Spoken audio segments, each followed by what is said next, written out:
You are listening to Look Who's Talking. I am Cameron Minter. I am your co-host. And Jessica Coffey, our Head Start Director, is your host. What's going on, Jessica? I feel like I needed a round of applause. You feel yeah, well, I'm going to have to get some of that in there. I'm going to have to get some of those in there. What is going on with you? Not much. How's your car treating you? My car? Yeah, your car. Yeah, you've had it for a minute. How long have you had it? Yeah, I've had it for a while, a long time. However, yeah, that's what I want to talk about. I just went to take it to get an oil change. And they said end up spending $900. $900? Yes. But you know what? It's my little Honda is driving like a whole Mercedes now. So you're not looking for an upgrade. Oh no. I don't want no car payment. Car payment is the devil. Right. No. You know what? I have a problem with feeling like I owe people money. And that's what a car payment makes me feel like. Like How do you feel about money. that house? Well, that's different. For me, that feels different because I'm used to paying rent. You know, a car payment comes, when you need a new car. Right. Well, it's so funny because my car was, it was getting me to A to B. And like you said, that's the main thing. Get to A to B. You know what I'm saying? Yeah. As long as I get to A to B, I'm good. But it started having some issues. So my wife got an upgrade, so I got her downgrade, right? And I'm good with it. But my mom be like, did you get a new car yet? No. Well, why ain't you I don't want one. No payment. But you need a warranty. No, I don't. I've survived years without a brand new car. Do you know I've never had, let me make sure I'm not lying, never had a brand new car. Really? Never, ever. Okay, what do you define a brand new car? Brand new, like 11 miles. Right. So I've never had a brand new car. Right. But the cars that I've had felt like they were They brand were new new for to me. you. Yeah. That's my definition. New to me. It's new to me. Are you like, I feel like you're like me. You might keep your car clean. I don't. I try. That's something like my house, spotless. My car Well, looks for me, like it might look like Oscar the Grouch. There's no trash in it, but like clothes, I'm shoes. in there over dust. 2 hours every time I come to work, right? It's like 2 hours. And I am not interested in being in it any longer. You know what I'm saying? Yeah. So I'm interested in getting in my car, going to work, getting in my car and going home. That's it. That's all the car serves for me. So like the tint on one of the windows started coming off. And I was like, dang, but every time I rolled the window down, it got a little worse and it got a little worse. So I had to finally rip it off, but then I ripped it off, but there's this film that's still left and I'm like, oh, hey, all you have to do is TikTok that to see how to get off. But I'm only interested in getting in the car, go to work. Well, it's I guess it serves its purpose. It does. You don't want to make your car comfortable because then you'll want to stay in it longer. Yeah, I guess. I have a bad habit of eating in my car, and it's not that there's anything wrong with it, but and there is. But it ends up on you. I mean, no matter how. The food? Yes, no matter how. Because you shouldn't be eating in your car. I know, that's what I'm saying, but it's the convenience. You are supposed to be driving with two hands on the wheel. Oh my God, I know your heavy foot. Cam. I know your heavy foot self ain't saying nothing about speaking of keeping the feet, law. Speaking of heavy feet, someone was like, girl, I saw you driving down the street and you was going so fast. I don't think that I'm a fast driver, but apparently. Yeah, you have confessed people this. see something that I don't see within myself. You have previously confessed this in your confession. I mean, I don't think I'm going fast. Because, if you go 5 to 10 miles over the limit, it's within the law, isn't it? See, 5 won't get you a ticket or notice, but 10 will? 10 might catch somebody's eye, especially if they're having a bad day. Yeah. Well, That's you? You that 10 over? I might be sometimes. Yeah. Ain't nothing wrong But then with get mad when I'm behind the slow driver. Oh, wow. Now, that holds I'm true. like, move! true. That holds true. You know what? I wish I could have a driver. I will put Like driving up on the shelf. Like, I don't like driving. Really? I don't. Like, people in Lexington, I'm sure everywhere, but really in Lexington, it's a whole red light. It's been a red light for 2 to 3 seconds, and they'll go right through it. Oh yeah. Yeah. See, other cities they don't play that because they got them cameras. Yeah. And you can do that if you want Here, to, but we got you. I'm just like, and we arguing about getting cameras on the thing, but anyway, I digress. I don't follow the law all the time. you know, the law is for the lawbreaker. I know, right? So, even with seatbelt, I don't have an automatic seatbelt. I got to put my seatbelt on, and Don't we all have to put our seatbelt on? it's the law, but so is not speeding the law. Don't look how snooty you get with the law when you think that's the law. The seatbelt. Yeah, the seatbelt. You put the seatbelt on. Sometimes The law is for the law. Yeah, that's me. Cam, What? a seatbelt is important. Oh my God! I think you know what I think it's time. It's time for a coffee break. Cut that off. Okay, so for today's coffee break, I want to say, staying positive doesn't mean you have to be happy all the time. It means that even on hard days, you know that there's better days to come. We can stay positive and not, necessarily be happy. Yeah. Happy is a feeling. Joy is real. You know what I'm saying? Happy lets you're happy because of your circumstances. But you can have joy and you can be positive in your mind and in your thinking and in your everyday life, as opposed to being happy. Yeah. Being dependent on somebody to make you happy. Exactly. Because to me, no matter what the situation is, you can always find some type of positive to focus on. That's right. And in contrast, you can always find negative. Yeah. You just got to decide which one you want to be a part of. Yeah, that negativity. Positive it feels better. It does. It feels better. It does. What do they say about the muscles to frown versus the muscles to smile? I don't know. Does it take less? It takes less muscles to smile than it does to frown. So, yeah. I agree. I just tested that out. You just? I just tested that I love it, that on the job experience there. But yeah, just being positive, it helps keep you focused on a positive trajectory. I think that's why it's important. I try to do daily affirmations because negativity can seep in so quick. It can. Like a flood. Okay. So, those daily affirmations, those positivities, or even a simple, I'm going to do my best today. Say that every day. I'm going to do my best today. That's like positivity you're speaking into yourself. Yeah, I believe in when you say those things, then your mindset will keep you away from other things. Yeah, so I'm trying to do it myself. I'm trying, to speak life, power of life and death. I feel it. All right. What we got going on the show today? So today we have Miss Megan Martinez. Welcome, and she Megan. is a center manager for our Fayette West location or catchment area. Yes. I am not used to this last name though, but I met your husband at last year's ball, and he's a great guy. He's very low key compared to Megan, which is that's a yin and a yang. Y'all both can be high strung. You gotta have a yin yang. That's right. Relationship. That's right. All of relationships in life. So. That's right. Yeah. So, welcome to the show, Megan, and I'm glad you're here.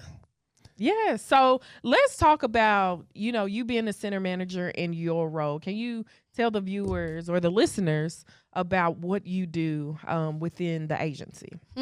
So it depends on who I'm talking to. So one of my least favorite questions, to be honest, I think of when I'm talking to my grandma. What do you do for work, Megan?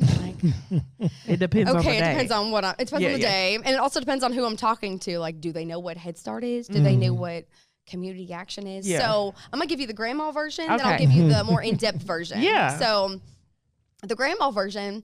Okay, grandma, well, I work for a nonprofit. I'm a social worker, and we're helping a bunch of kiddos and their families in this program called Head Start. We're getting kids ready for kindergarten to meet all their milestones, and we're also helping their families. So I actually get to manage a community center, and we get to help all the members of the community meet their needs in so many different programs, but we also get to help those families. So that's my grandma version. Yeah. Keep it simple. Now, what's the real? The real version is every day is wild. So yeah, really, all the screams. So, but that's kind of what I love about it. Every day so- is different.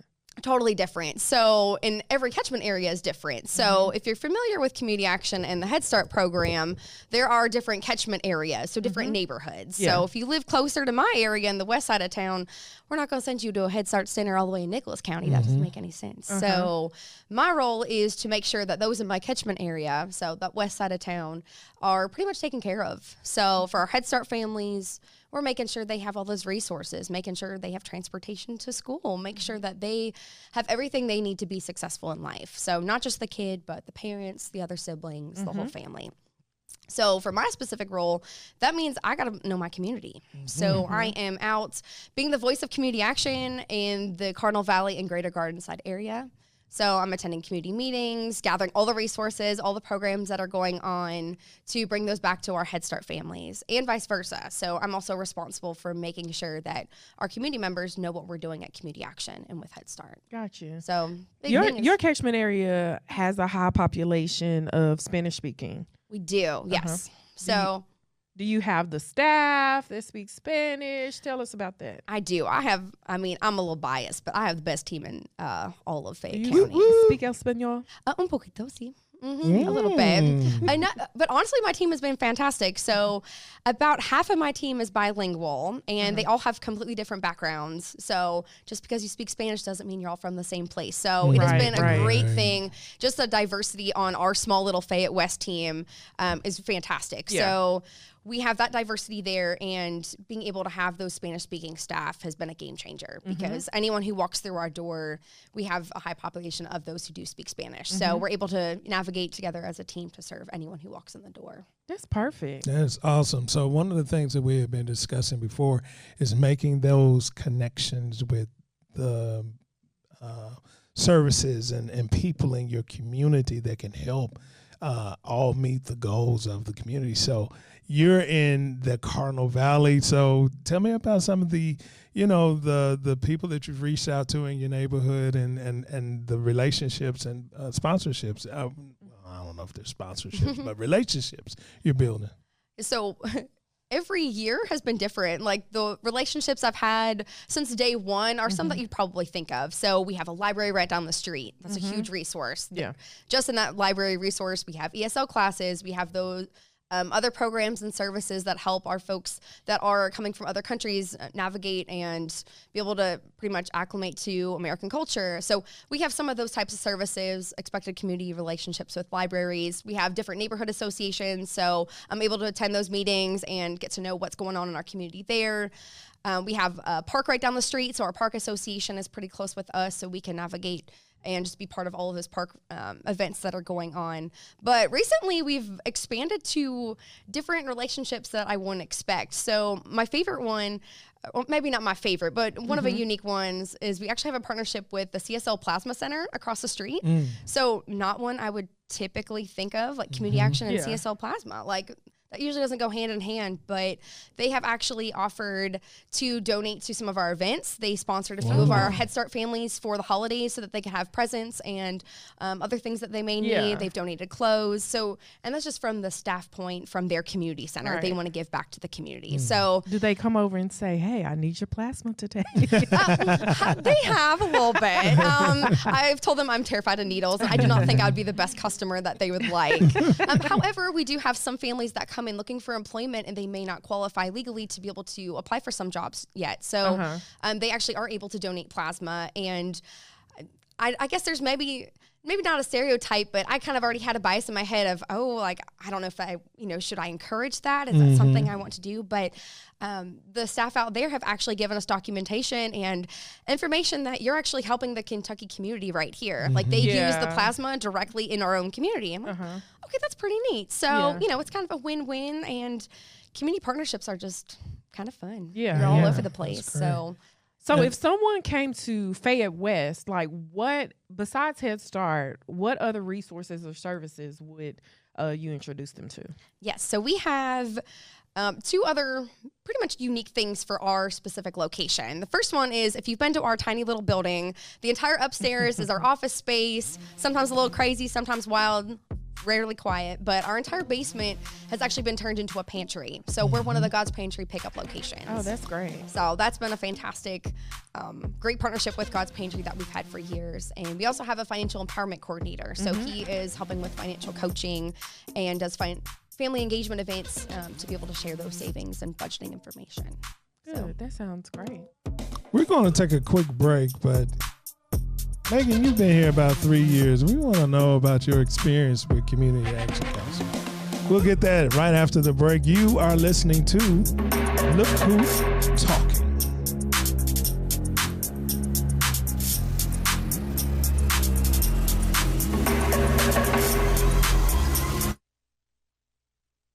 Community Action Council's Head Start programs are now enrolling for the 24-25 school year in 15 counties, including Lexington. Head Start offers high-quality early childhood education for qualifying families with children between the ages of 6 weeks and 5 years old. Spaces are limited and filling up quickly. So, to help ensure your child receives the Head Start Advantage this year, start your application today by calling 859-233-4600 or go online at comaction.org.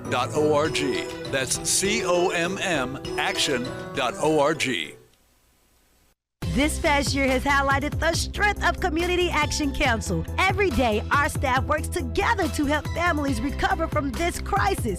We're educating children at home and in person, helping parents who lost their jobs, and helping households avoid eviction. Our work at Community Action Council has never been more important than it is right now. So why not join us? We have employment opportunities requiring a range of skills from entry level to advanced. Apply online at commaction.org.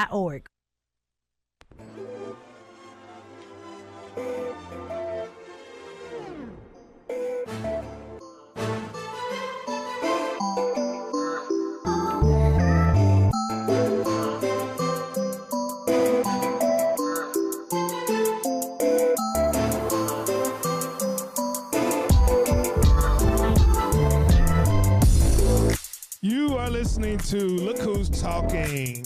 And before the break, I asked Megan about her experience here at Community Action Council. So, Megan, what about that experience here? Well, okay, Cam, before we talk about my experience, I need to rewind to the beginning of this entire episode here. This whole seatbelt thing. Listen, that is safety 101. That's all we talk about with our, well, not all we talk about, but that's a huge portion of what we do with our families is talk about the importance of safety and come on. I know. I got a funny story because my mom, she's always, saying that too. And, it's not that I'm, against seatbelts or anything. Yes, but anyway, my mom is always saying that too. Mom's like, yeah, you need to put the seatbelt on. I said, yeah. So I got a ticket for not having my seatbelt on. And I just happened to tell my mom, she's like, good, I hope they put you in jail if you don't put the seatbelt on. I was like, really, Mom? For real? For real. We're going to jail for the seatbelt. So, yeah, I'm trying to be more conscious about it. And, I'm working on it. So. Okay, good. Because we need to work on that. Anyway, let's talk about, Megan, how long have you been with Community Action Council? I have been here for about 3.5 years. 3.5 years. How many positions have you been in since you've been here? This is my second one. Second position. Where were you first? I actually came in as the financial empowerment coordinator. Oh. So a little different than what I'm doing now, but without that experience, I don't think I would be as ready for this position now. So what made you change it up? Well, you got to have a supervisor that's encouraging you to step outside your comfort zone. So when there was a vacancy at Fayette West, my supervisors were like, have you thought about that? And like, no, why would I think about that? I've only been here for about a year. Like I'm happy with what I'm doing. I love community action. I'm sharing the love of all the financial education to our communities. And I know nothing about Head Start. So why am I going to step into an arena that I know nothing about? But, and even, I mean, 2 years later in this role, I'm still learning about Head Start. I'm still learning those policies, those procedures. I've been here 13 years and I'm still learning. So, and I give myself some grace, and I give everyone that grace that they need. But it's been a great change of pace, and personally and professionally, it's allowed me to grow a lot more and learn more about my community. And my only request was, if I will move into this role, I want that new financial empowerment coordinator to be under Fayette West, so I can still, share that love and empower that person. So, and here we are now. That person is now at Fayette West. So. There we go. How about that? Just making those connections. I love it. So what is, as a center manager, do you work with our Head Start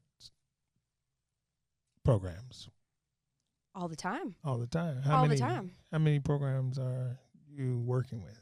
Sure. So each catchment area, like I said, if you're in a whole other county or even the other side of Fayette County, everyone has their own programs, their own centers. So Fayette West, we're overseeing 3 different centers. So 2 of them are direct managed. So we have the staff, we have the people, we kind of supervise and do everything for those centers. So those are the Prep Academy at Red Mile, which is off of Versailles Road, and the Prep Academy at BCTC up on Leestown Road. And we also have a partnership site with the Family Care Center. So they graciously allow us to serve 16 of their families to offer additional resources to help them kind of catch up with the other kiddos and be ready for success. That's awesome. So the center manager is connected because our centers don't just do Head Start. You do a lot more than just Head Start. Can you tell us about some of the other things that you might be doing? Sure. And ours is a lot more unique too, because Fayette West is one of the buildings where you walk in the door, you're not seeing all those classrooms, you're not seeing all those kids. Right. Unlike, honestly, all the other centers in Fayette County, you walk in, half the building's the community services, half of it is the classroom. Exactly. So if you walk in and we tell people we do Head Start, they're like, well, where are the kids at? Yeah. We're like, well, they're at, and we explain, that this is a little bit more of the processing and the office space, so we can serve other areas of the community here. So at our building, we've got that pantry in the basement. We've got financial empowerment coordinator helping with other resources, but then it kind of is like just the main location for all of our staff to kind of their home spot. So our team can come back home to the office to get that work done, but it's not an office job. So it's a space to do some work, but then again, they're always in those different classrooms and Head Start centers. That's awesome. So that's what I wanted to make that connection. Like you said, most of the other centers have that direct managed center site there, and it's a little different for you. But you've got 3 other centers that you are managing, or that are in your catchment area. In our catchment area, yeah. So it takes a little bit more navigation then. I mean, we're a team of about 7 or 8. So if you got 4 of your staff already at the center, well, you got to make sure you got bodies in the building too. So we always have a 2-person role, making sure we at least have 2 bodies in the building to make sure that, for safety, and that also, we're doing more than just Head Start. We're helping out the rest of the community. So it's always a great thing just to kind of see where everyone's at each day. Yeah, so Megan usually has a lot of fun, innovative events for the families within their family engagement. So talk about some of those events that you all provide for the families.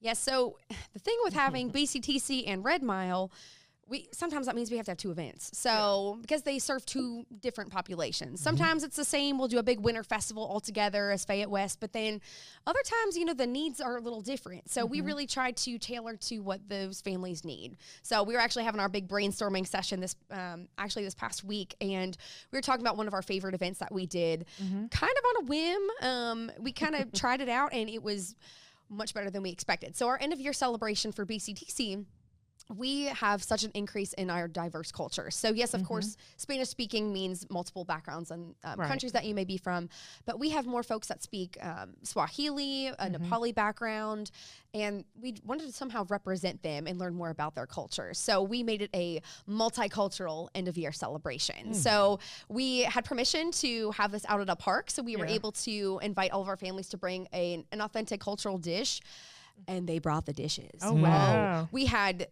an entire picnic table full right from the start. And then they kept coming. And they kept coming. We had 3 benches full of food. And I mean, we had so much food. I don't even know what I was eating part of the time. So, but it was fantastic just to learn that we had each of them kind of say what they brought and explain kind of the background if they could. Then it got a little crazy. We had so many bodies and so many people there. And we talked about some ESL programs and summer reading programs going on over the summer to engage them with their cultures all summer long. So just meeting our families where they are for family engagement and really tailoring it to what they need has been the most successful events that we've had. That's awesome, because families do want to be a part and be involved, but they also want to share their culture. Absolutely. Yeah. So I think that's an awesome event to me. That's great. I didn't this Red Mile one, that I think I know which one that is, but is that the name of it now? Okay, very good. But that's bringing that community together, and is joining together a community action council where we appreciate everyone's culture and different backgrounds and what they bring to the table. I think that's the richness of community action and the Head Start.